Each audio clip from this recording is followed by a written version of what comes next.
अस्सलाम वालेकुम दोस्तों, मैं तुहाड़ा अपना मेज़बान अब्बास सिवाग तुसां दे पैवे अब्बास सिवाग थाल सकाफती रंग। अज जिहड़ी गाल मुहाड़ मैं करना चाहना वो ये है कि जेड़ा कुछ तुसां करे सो वो कुछ भरे सो, या जेड़ा कोई शै वह सी उह शै चैसी। अगर तुसां कहण नाल अच्छा करे सो तो तुहाड़े नाल अच्छा थी सी, अगर तुसां कहण नाल बुरा करे सो तो तुहाड़े नाल बुरा थी सी। जेड़ा भी कहण दे नाल बुरा करेंदा है उन नाल हमेशा बुरा थींदा है, उन नाल चंगा नहीं थींदा। एक कंपनी दे विच एक मैनेजर काम करेंदा आई या एक पूरी टीम काम करेंदी आई, तो इस दौरान एक दफ़ा कंपनी का जिहड़ा मालिक आई उनको बड़ा शदीद गुस्सा आया कैं गाल तूं, मैनेजर की कैं गलती तूं, और वो गुस्से दे विच आके अपने मैनेजर के मूँह दे उत्ते थप्पड़ मार दिता।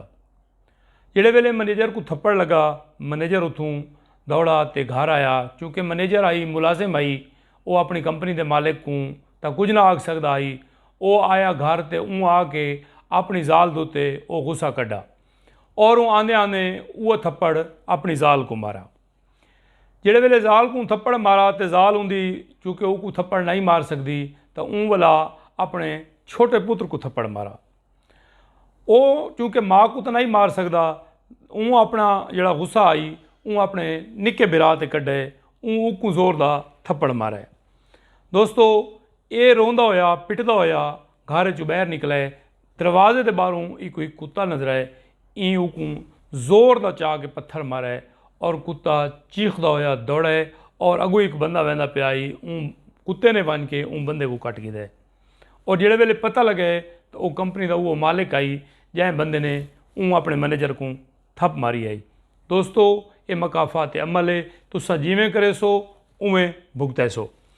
एक बई मिसाल लेना वजा कि बंदा बाग वहदा है, अख दे दिए कि बहुत खूबसूरत फल लगा होए, अख ने डिठा है पैर उन्हें टुर पैन, वंज करा फुल तोड़ा है, फल तोड़ा है हथा ने, टुर के गए पैर, खादा है मूँह ने अपने कोल नहीं रखा, वो पेट च लग गया।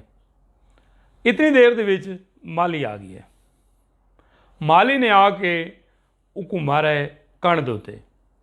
हुण देखो कि कसूर किया है अखा ने, ख्वाहिश की है थोड़े हाँ ने, थोड़े दिल आखे, टुर के गई लत्तां, फल तोड़े हथा ने अपने कोल नहीं रखा, हथा ने खादा मूँह ने गया पेट चे, लेकिन सज़ा थोड़ी कण ते आई है, थोड़े पिछवाड़े ते लगी है सोटियाँ। जेड़े वेले तकलीफ़ थी है, आह निकली है, कराह निकली है, तो आंसू कितों निकलन अखी दे विचों, क्योंकि कसूरवार अख आई कि अगर अख को ना देखा और तो पेट ये डिज़ायर ना करया और वो एडी वड्डी गलती न करया। अज दा जिहड़ी सबक अमोज गाल ये है कि अगर तुसां कहण नाल करे सो तो तुहाड़े नाल लाजमी थी सी, तुसां कहण वास्ते टोया खटे सो तुसां उहदे विच खुद ज़रूर ढासो। लिहाजा लोगों वास्ते आसानियाँ पैदा करो, लोगों वास्ते मुश्किलात खड़ियाँ न करो।